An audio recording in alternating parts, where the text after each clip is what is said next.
and grab some popcorn, because the story of Paul Pogba is a true roller coaster.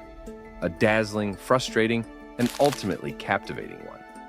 From doping scandals and giant criticism to giant praise and trophies won, and all the way to kidnappings and witch doctors. Today we will talk you through his crazy life story. And as most of you probably know, in recent times, Paul Pogba has been surrounded by a huge doping scandal. It wasn't a mistake to take the supplement. I was taking the supplement. But his professional career started with a huge controversy as well. Paul's tale begins in a small commune east of Paris in 1993. This is where the first chapter of Paul Pogba was written. Born to two Guinean parents, Paul Pogba also has two older twin brothers, Florentine and Matthias Pogba. And Matthias is a, let's say, interesting character, but we will come back to that later. As a young boy kicking around a ball in the streets, there was something different about Paul. He wasn't just skillful, he was magnetic, radiating confidence and raw talent. He honed his skills at US Roissy-en-Brie, a few miles south of his hometown, where he played for 7 years. Later, at 12 years old, Paul joined US Torcy, a club that recognized the budding superstar. He spent one season serving as captain for their under-13s team before he took the next significant step of his career, Le Havre, a club renowned for its youth academy, having players like Dimitri Payet, Riyad Mahrez, and Ferland Mendy come through the doors.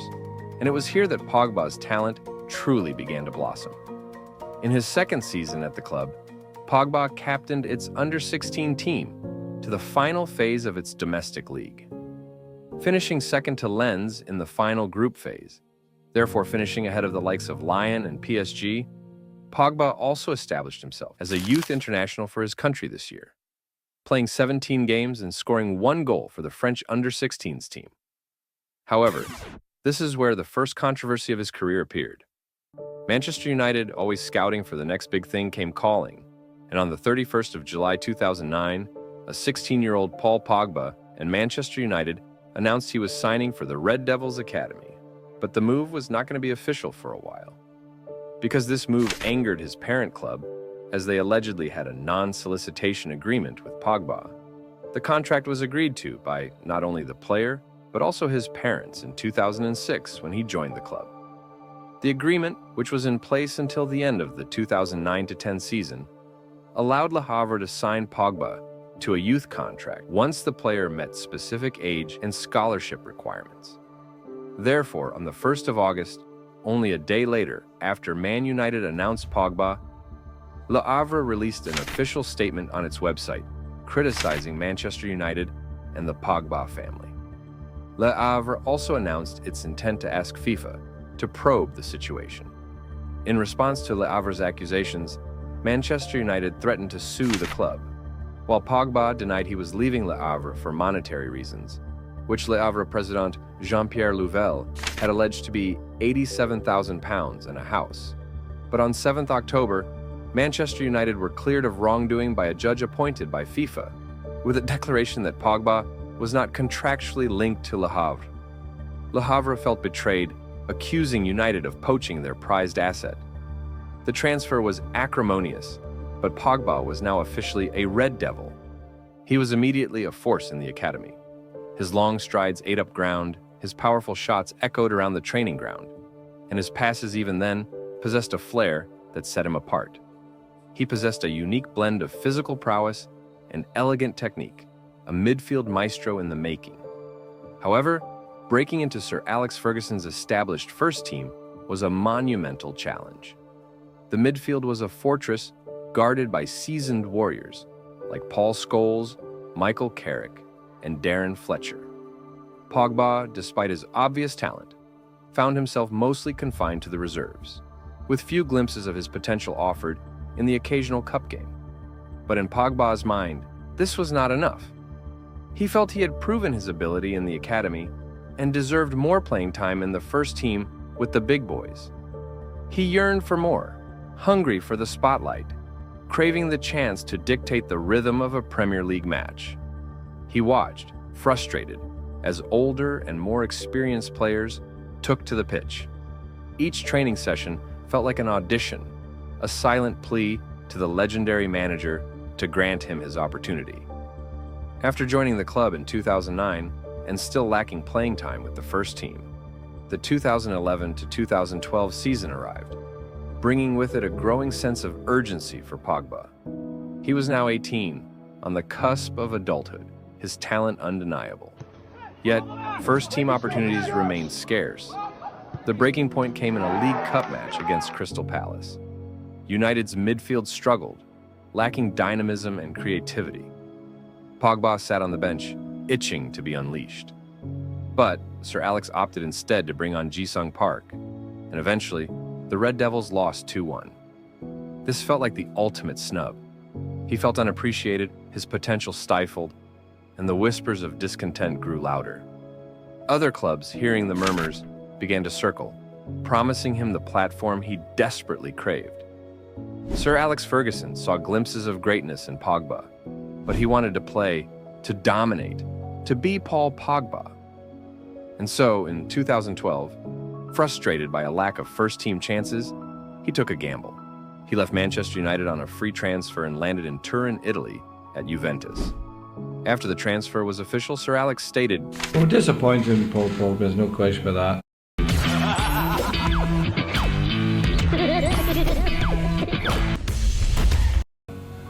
I think he showed a lack of respect to the club.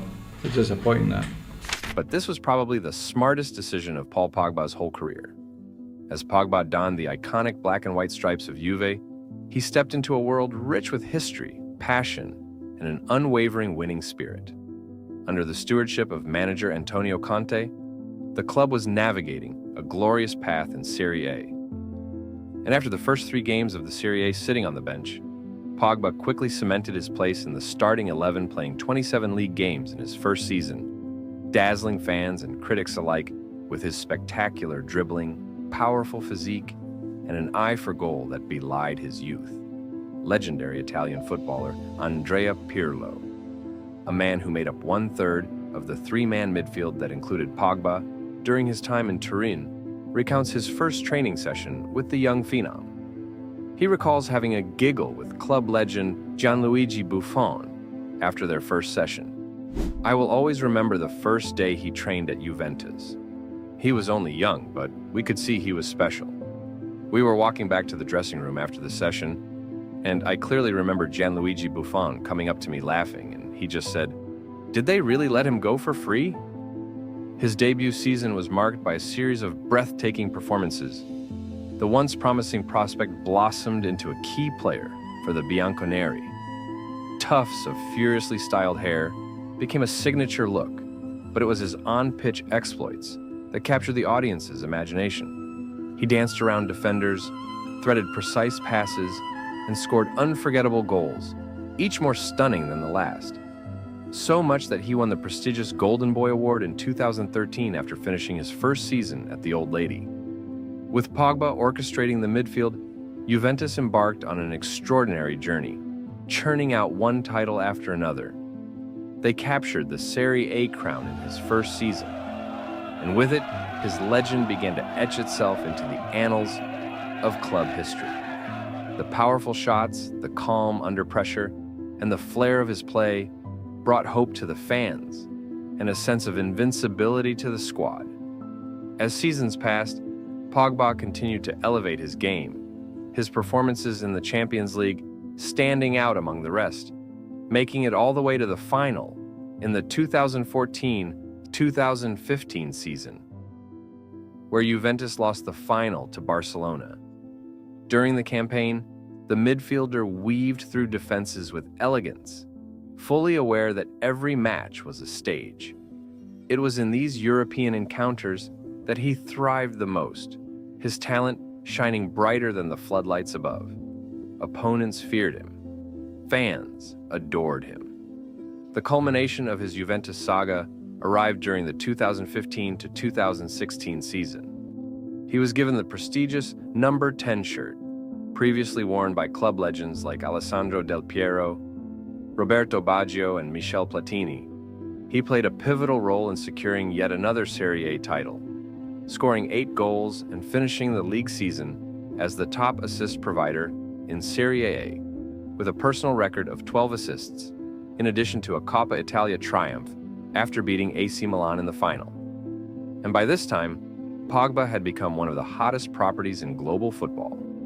A man whose presence on the field signified artistry intertwined with athleticism.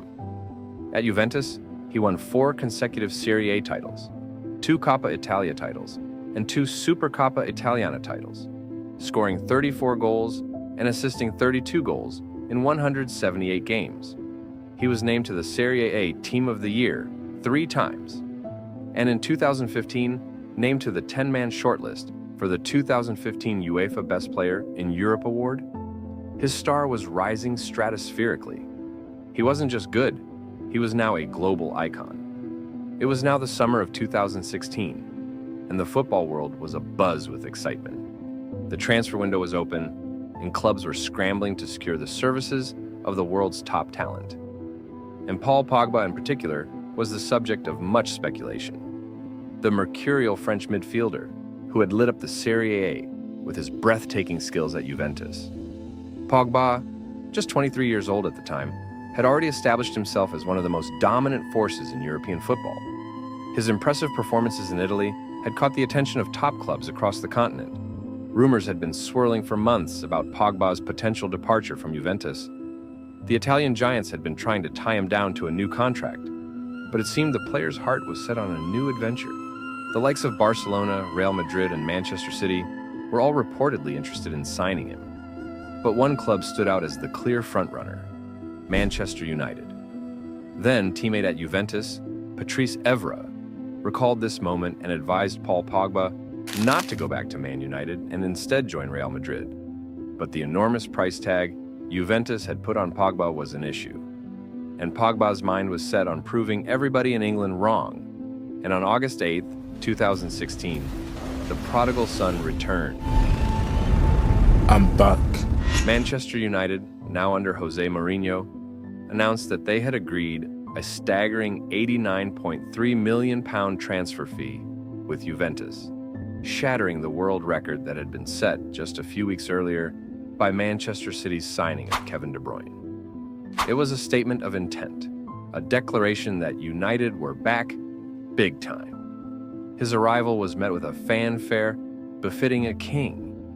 Pogba trended worldwide.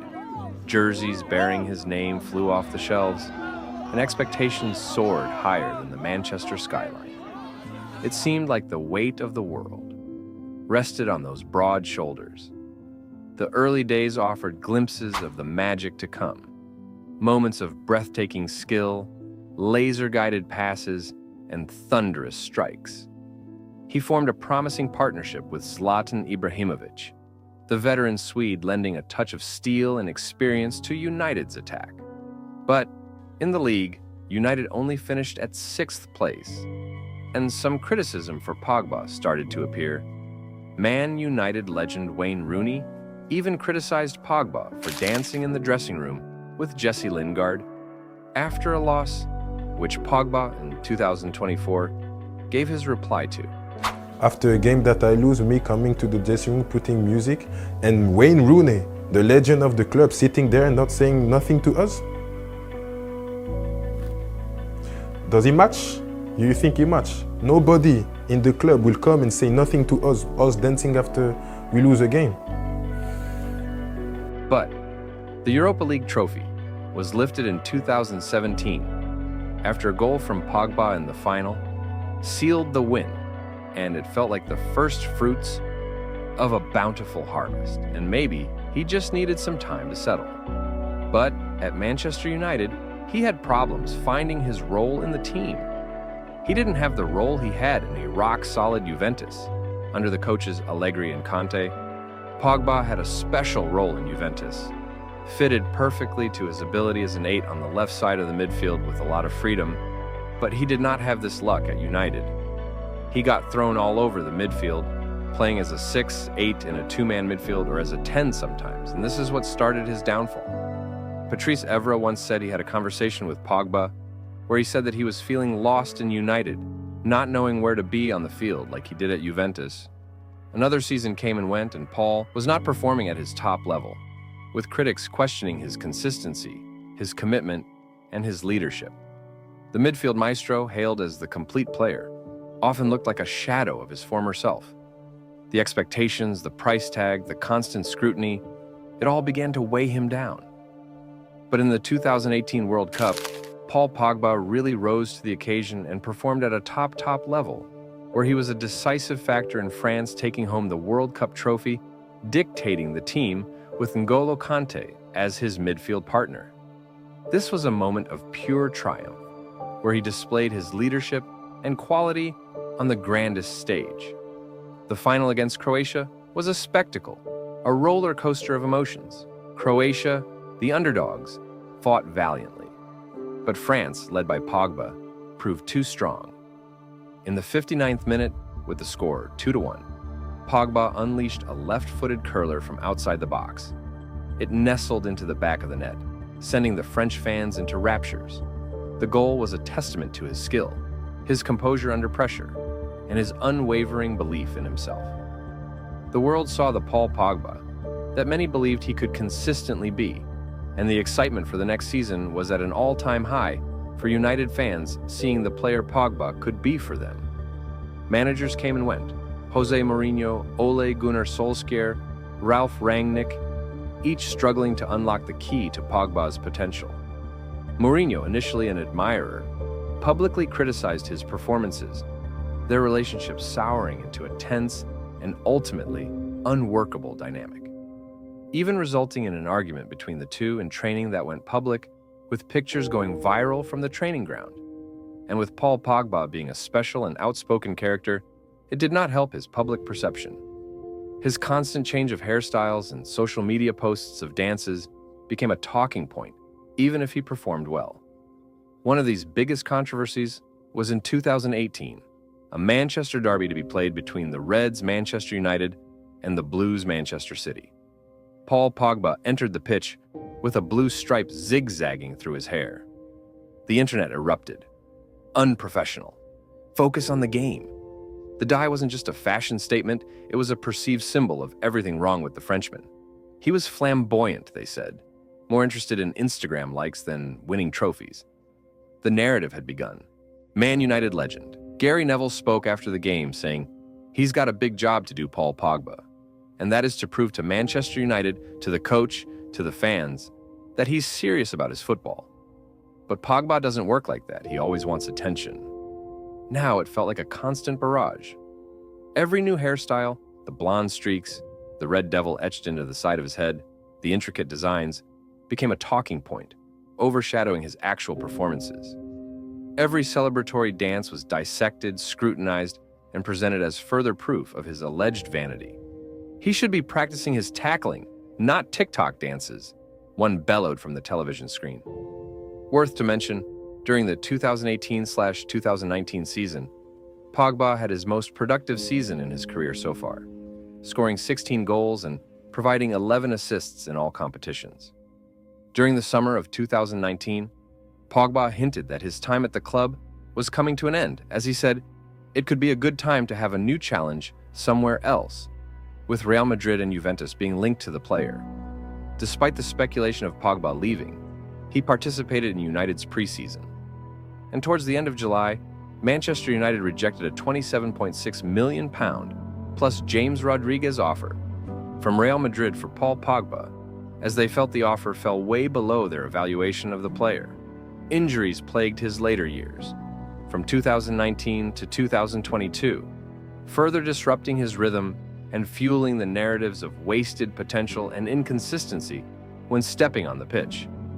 The flashes of brilliance became rarer, overshadowed by periods of frustrating mediocrity. The hope that had greeted his arrival slowly withered, replaced by a sense of disappointment and unfulfilled promise. As his contract dwindled, speculation intensified. A return to Juventus? A move to Real Madrid? A switch to France and Paris Saint-Germain? Or even a move to fierce rivals Manchester City? Everything was on the table, and the rumors swirled like dust devils in the Manchester wind. The relationship between Pogba and the United faithful had fractured. The love affair that had begun with such fervent passion had soured into a bitter divorce. After a season full of injuries, he only played 20 games in the league. And having scored 1 goal, Pogba and Man United parted ways in the summer of 2022 at the end of his contract, letting go of the player once again for free, a player that they signed for a world record fee just a couple of years before. Something else happened to Paul without it coming to light in March of 2022, and this has probably impacted his next decisions, but we will come back to that later. But the story of Paul Pogba's transfers repeated itself once again. Pogba returned to Juventus on a free transfer, hoping to rediscover the magic that had made him a global superstar in his first spell in Turin. It was a day that awakened nostalgia and hope amongst fans of Juventus Football Club. Paul Pogba was returning home. The talentful midfielder, whose first stint with the Bianconeri had left an indelible mark, was back to weave new tales into the fabric of Italian football. The summer of 2022 in Turin was hot, heavy with the anticipation of a new Serie A season. Paul Pogba, freshly returned to Juventus after a less than stellar stint at Manchester United, was supposed to be the midfield maestro reborn. Instead, a storm was brewing, a family drama that would soon engulf him in the football world. In late August, a cryptic video surfaced online. Mathias Pogba, Paul's older brother, a footballer himself with a journeyman career, promised great revelations about his brother, his agent Raffaella Pimenta, and even Kylian Mbappé. He spoke of secrets, of hidden truths that the public deserved to know. The video was unsettling, bizarre, and immediately raised alarms. The Pogba family was known for its close ties, its public displays of brotherly love. Mathias's pronouncements were a jarring deviation from that narrative. Initial reactions were mixed. Some dismissed it as a publicity stunt, a desperate attempt by Mathias to revive his own fading career. Others sensed something far more sinister. The truth, when it began to unravel, was far more disturbing than anyone imagined. According to Paul's testimony to police, as reported by the French press, the Pogba brothers had reconnected earlier in the year after a period of estrangement. Paul, generous as always with his family, had been supporting Mathias financially for years. However, Mathias had fallen in with a dangerous crowd back in their hometown suburbs outside Paris. This group, Paul alleged, included childhood friends and acquaintances who had turned to crime. The trap was set in March 2022. Paul was lured back to France under the pretense of visiting his sick mother. Instead, he was ambushed. A group of armed men, organized by Mathias's associates, dragged him to a secluded apartment. There, they confronted him, accusing him of not supporting them enough, of abandoning them after achieving fame and fortune. The demands were staggering. They wanted 13 million euros, 3 million euros for services, and 10 million euros for alleged damages. These services, they claimed, included protecting him over the years and facilitating his move back to Juventus. The threat was clear: if he didn't pay, they would release compromising information about him to the press. Paul, terrified and feeling betrayed, reportedly stalled for time. He offered a smaller sum, which they rejected. He confided in his lawyers and alerted the authorities. He knew that giving in to their demands would only embolden them and put him in perpetual danger. Meanwhile, Mathias continued his campaign of veiled threats online, fueling the media frenzy. He accused Paul of using witchcraft to injure Mbappé, a wild and unsubstantiated claim that further tarnished Paul's image and added a surreal element to the entire saga. As the investigation gained momentum, more details emerged. Investigators learned that the gang had allegedly been harassing Paul for months, pressuring him for money and using intimidation tactics. They had followed him to training sessions, lurked around his family's home, and made veiled threats against his loved ones. Finally, in September 2022, the French police made a series of arrests. Mathias Pogba surrendered to authorities and was placed in pre-trial detention, along with several other suspects. He denied any involvement in the extortion plot, claiming he was also a victim, manipulated by his brother's enemies. The scandal sent shockwaves through the footballing world. Pogba, already struggling with injuries, was further destabilized. His return to Juventus was marred by uncertainty, his focus shattered. The image of the confident, charismatic midfielder was replaced by one of a man betrayed, vulnerable, and caught in a nightmarish family feud. The legal proceedings dragged on. Matthias remained in custody, maintaining his innocence. The other suspects provided conflicting accounts, further complicating the investigation. The question of who orchestrated the kidnapping and extortion plot, and what Matthias's true role was, remained hotly debated, and we will come back to what happened here later. Now back to the football. Paul Pogba was about to be presented to the Juventus supporters. The Juventus stadium was electric, buzzing with excitement and hope. The fans roared, chanting his name, as if they were welcoming a long-lost son returning home. He donned the iconic jersey, kissed the badge, and promised a new chapter filled with determination and legacy. Pogba's return wasn't just about skillful passes or dazzling tricks. It was about reigniting the spirit within the squad for a Juventus that was without a title for a couple of years. With every training session, he encouraged younger players, sharing wisdom gleaned from his time in some of the world's toughest leagues. As matches drew near, his presence transformed the atmosphere, creating an air of positivity and ambition that reflected in the team's performances. But the path was not paved with roses. Injuries plagued him, and despite the initial euphoria, there were hurdles to overcome. Pogba got injured almost the same second he stepped into the Juventus jersey. A knee injury that required surgery, a knee injury that kept him out of the squad for the 2022 Qatar World Cup that France lost in the final to Argentina. He didn't have a single appearance in the league until the 24th matchday home against Torino, where he was subbed in and played 22 minutes. Now the excitement from the fans was back. The next game was an away game against AS Roma, where he once again was subbed in, but then he got an injury again. On 9th March, he was dropped from the Juventus squad by manager Massimiliano Allegri for a Europa League match against Freiburg due to disciplinary reasons, as he had turned up late to a team dinner. 4 days later, it was reported by the media that Pogba had suffered a muscle injury in training and that he would be out of action for 3 weeks, and his Juventus story continued the same way for the rest of the season, playing only 6 games in the league that season. On matchday 35, he made his first start in the Juventus shirt and got injured and subbed out in the 24th minute.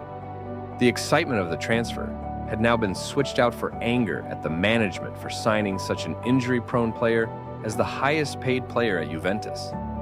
But Paul Pogba worked hard during preseason, spending time in his Miami house, trying everything to get back to his old self. When the season started, he was back from injury.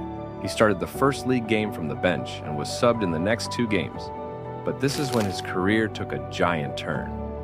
On 11 September 2023, Pogba was provisionally suspended from playing due to a failure of a drug test, as non-endogenous testosterone was found in his test results following a match against Udinese on 20 August. The drugs test was confirmed to be failed on the 6th of October 2023 after another sample was found to also have non-endogenous testosterone. The situation escalated in February 2024 when Italy's anti-doping tribunal handed him a 4-year ban, the maximum penalty for such an offense. This decision threatened to sideline him until 2027, effectively ending his professional journey. Paul Pogba then released this statement: "I am sad, shocked, and heartbroken that everything I have built in my professional playing career has been taken away from me. When I am free of legal restrictions, the full story will become clear. But I have never knowingly or deliberately taken any supplements that violate anti-doping regulations. As a professional athlete, I would never do anything to enhance my performance by using banned substances, and have never disrespected or cheated fellow athletes and supporters of any of the teams I have played for or against." Determined to clear his name, Pogba appealed to the Court of Arbitration for Sport. In his defense, he explained that the positive test resulted from ingesting a supplement prescribed by a doctor during his treatment in Florida. He emphasized that he had no intention of enhancing performance illicitly and had trusted the medical advice given to him. In October 2024, CAS acknowledged mitigating factors in Pogba's case, notably the unintentional consumption of the banned substance. Consequently, his suspension was reduced from 4 years to 18 months. This decision allowed him to resume training in January 2025 and paved the way for his return to competitive play by March 2025. Throughout this tumultuous period, Pogba remained resolute, maintaining his innocence and expressing a deep desire to return to the sport he loves. His journey serves as a poignant reminder of the challenges athletes can face and the importance of vigilance regarding substances they consume. In the aftermath of his doping scandal, Paul Pogba found himself at a crossroads with Juventus, despite his suspension being reduced to 18 months, and Pogba expressing his desire to stay at Juventus and give something back to the fans that have gave him so much. The club and player mutually agreed to terminate his contract, effective November 30th, 2024. Once coming in as a young kid to Juventus, with no real-life experience on the pitch, to becoming a man and a superstar in the footballing world, Pogba's second stint at Juventus was not as anybody would have hoped when he returned to the club in 2022. Pogba expressed gratitude towards Juventus and its supporters, stating, "There are times when things don't go the way we want, but one thing is certain. The bond I have with you, dear fans, will remain unforgettable. You have given me so much, more than I can express in words, and I will always carry with me all the affection you have given me. You will always be in my heart. Good luck." Right after this, in December 2024, a judge had ordered Matthias Pogba and 5 other men to stand trial, following an investigation into whether Paul Pogba was the target of an extortion scheme by his brother and childhood friends in 2022. Later, a Paris criminal court sentenced Matthias Pogba to 3 years in prison, 2 of which are suspended, in an extortion and kidnapping case. The 5 others, identified by their first names only, demanded 13 million euros, 13.6 million, from the France midfielder, who was held up at gunpoint by hooded men in March 2022. The defendants repeatedly intimidated Pogba, claiming he should have supported them after he became an international star. They were accused of extortion, abduction, and confinement to facilitate a crime, as well as criminal conspiracy. And now, everything with the kidnapping and doping had met its end, both reaching a verdict with Pogba being able to plan for the future again. But, as of now, Pogba is a free agent, eligible to resume training in January 2025 with any club and return to competitive play by March 2025. Clubs such as Olympique de Marseille and Manchester City have expressed interest in signing him. But he has still not signed a contract with any club. Will he come back to football this summer? Or is the Paul Pogba story officially over? And if he does come back to football this summer, what Pogba will we see on the field? Please leave a comment with your opinion and